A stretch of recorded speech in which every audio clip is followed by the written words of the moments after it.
Here's a very quick look at the OSEE Mega 22S, which is a production monitor. What is it? It's a nice big monitor, double checking your work while you're on set streaming, both in terms of setting exposure, focus, framing, all of that. Here are some things that you need to know about it. Here are the pros. It's a 21.5 inch 10-bit panel with a 1920 by 1080 resolution. Overall build, the whole thing is built into a metal case. There is a metal handle on top for moving it around, and of course, all of the connections on the back go into the metal case. There is a plastic front bezel, plastic buttons and knobs, and then plastic feet. Overall, for this price point, seems like a good solid build that should hold up nicely to the rigors of on-set production use. All the exposure and focus and framing tools that you would normally expect in a production monitor are here. Waveforms, false color, zebras, peaking, making it really easy to be able to get exactly what you need right there on set.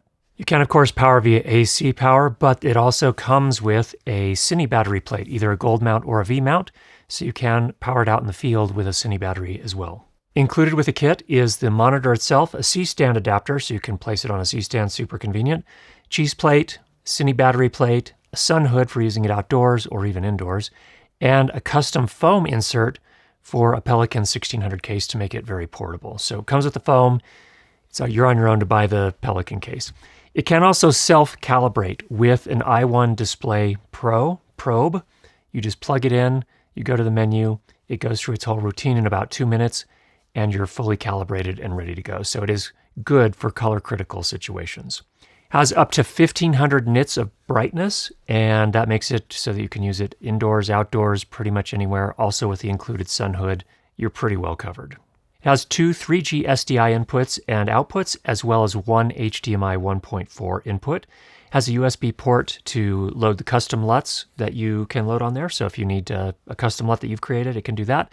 But it also has built-in LUTs to essentially apply a normal Rec 709 look to most log formats for most popular cinema cameras. So that's also available. It's priced at $1,339 USD at the time of this review. You might be thinking to yourself, depending on where you're coming from, whoa, that's a lot of money, Curtis. Why are you talking about this? Way out of my price. I can buy a much cheaper monitor. And indeed you can. However, this is a production monitor.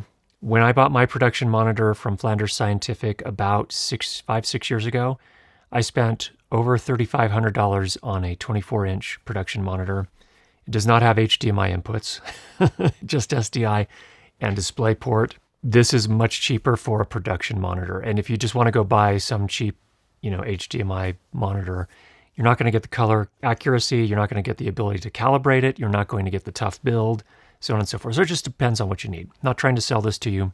Just for those that are working in small production companies, this is a pretty, it has that space in the market where it really fits. Cons, I see one, basically, it is an HD panel and it only accepts 3G HD SDI and up to 4K 30 frames per second via HDMI.